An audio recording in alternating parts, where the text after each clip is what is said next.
Hello everyone, hope you've been enjoying your HBL so far. Welcome to our third literature essay video lesson. Today we are going to look at the how far do you agree kind of questions again, okay? Because it's been a while since we've taken a look at this and I just want to have a video there which you can refer to when you're studying to answer these kind of questions. So today our question is, intelligence brought happiness to Charlie. How far do you agree with this statement? Alright, as you can see on the screen, I've already come up with 2 points and 1 counterpoint for this question. I say that intelligence brought happiness to Charlie because he's finally able to interact normally with people, as you can see in this counterpoint. However, I disagree mainly that it brought happiness to him because first, it showed him how cruel people are, and second, and more importantly, when he was losing intelligence, those were the most miserable days of his life.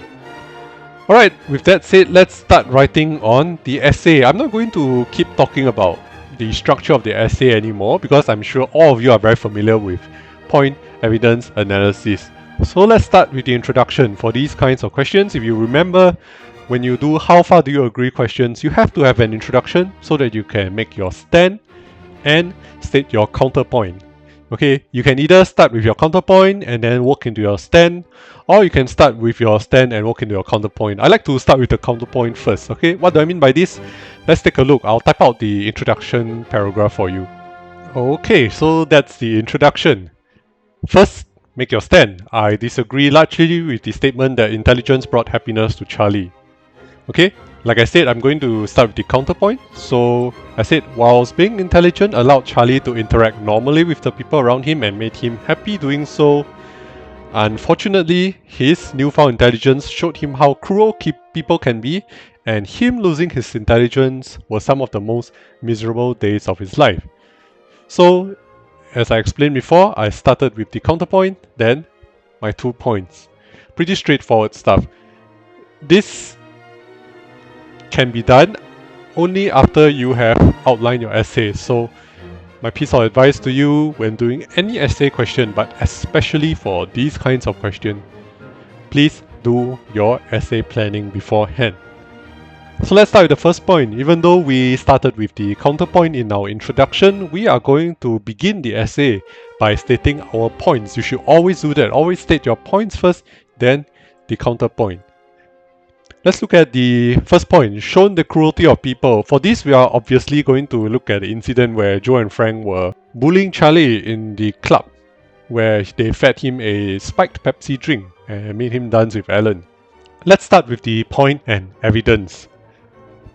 The point is pretty straightforward. I tied it back to the question. One reason intelligence did not bring happiness to Charlie, and then I made my point, was because he found out how cruel people around him could be.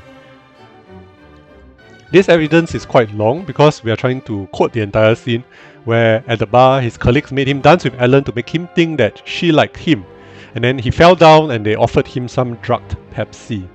What I did was summarize the entire scene, paraphrasing it. So if you can read the essay here, I said at the bar his colleagues made him dance with Ellen to make him think that she liked him. Then she tripped him and they offered him some more Pepsi which were drugged and made him dizzy. Charlie went home saying, I never knew that Joe and Frank and the others liked to have me around all the time just to make fun of me. So when you need to quote something exceedingly long, you can paraphrase some parts and just quote the lines that are worth quoting. Okay, don't quote the entire scene and don't paraphrase the entire scene. Okay, you need to have some quotes for you to analyze. Let's move on to the analysis of these lines. I'm going to analyze this part. I never knew that Joe and Frank, with emphasis on the words I never knew. Okay? Because before this, Charlie never knew that his friends were cruel. But now he knows, and that is something that will cause anyone unhappiness. Let's see how we can phrase this. Right, so this is the analysis. When Charlie said I never knew, it shows us that he always thought that Joe and Frank liked having him around because they enjoyed his company. And here's the twist. However, he finally found out that they had him around just to make fun of him. I say that this is a terribly sad thing for any person to bear because Charlie probably felt betrayed and humiliated, and these are the opposite of feeling happy. I link it back to the question by saying he only found this out because of his newfound intelligence. Remember, the question asked, did intelligence bring happiness to him? So I say he only found this out because of his newfound intelligence, and that's why him being intelligent didn't make him happy. Instead, it made him feel betrayal and humiliation instead. Now let's move on to the second point, where losing his intelligence was one of the most miserable things that happened to Charlie.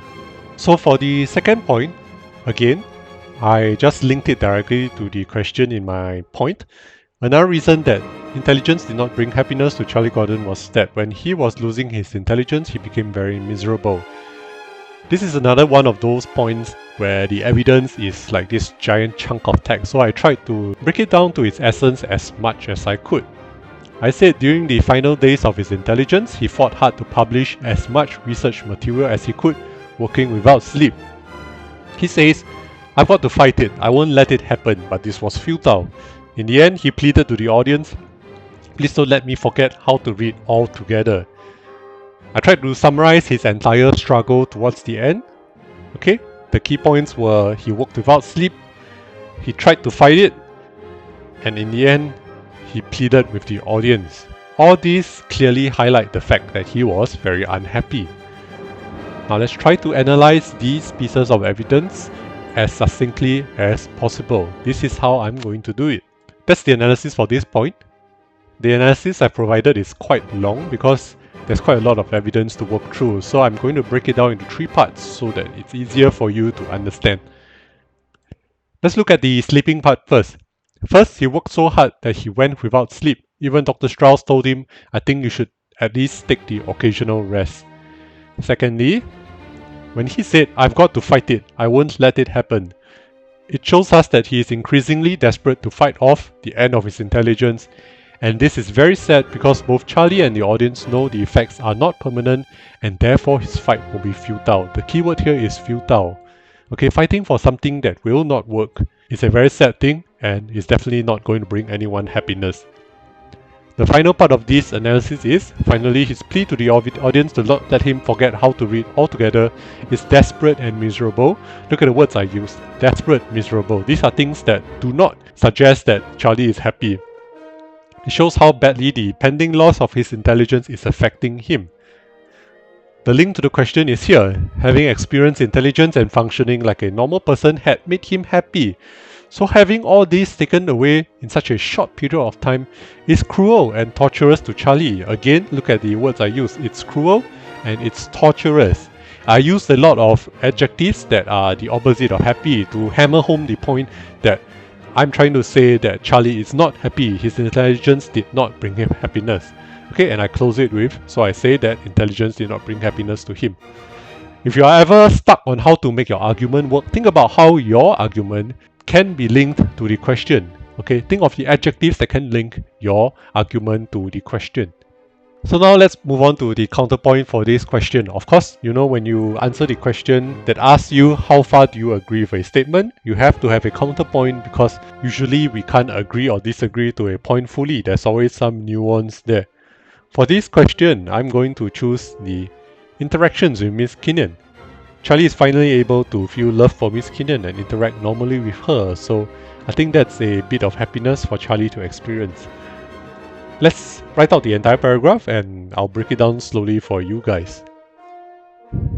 Alright, so that's the last paragraph, the counterpoint. I kept it quite short because the essay is getting quite rambling and long. As you can see, it's 650 words now. And I don't want to give you guys an impractical essay which you can never write in the exam. Let's look at this paragraph. When you start your counterpoint, you almost always start with the word however. Okay, in this case, there is a silver lining in his newfound intelligence. If you don't know what silver lining means, it means that there is a bit of something good to be found.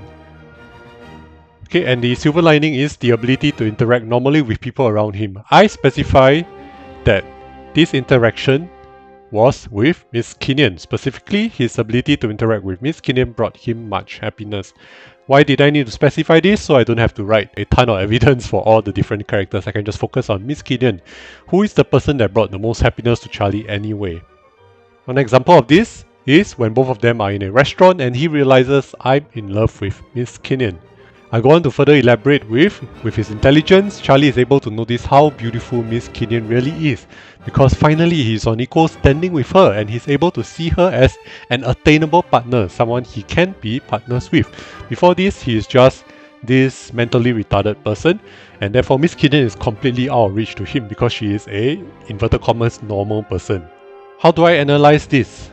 I say that this realization made him fall in love with Miss Kinnian. Okay, this realization refers to him realizing that Miss Kinnian is a beautiful person that he can be partners with.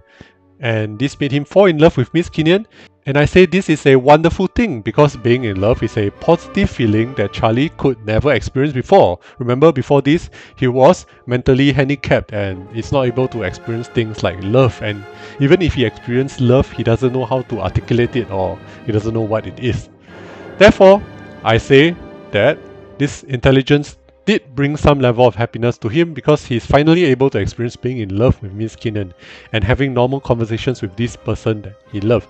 A very simple and short paragraph, okay, the summary of it is, with his intelligence, he falls in love with Miss Kinnian because he can have normal conversations with her, and I think this is a wonderful thing. So there you have it. I hope this lesson has been helpful. As usual, I'm going to post this essay up on Google Classroom. If you enjoyed the lesson, please remember to smash that like button, and as always, I'll see you after the school holidays. Take care, bye bye.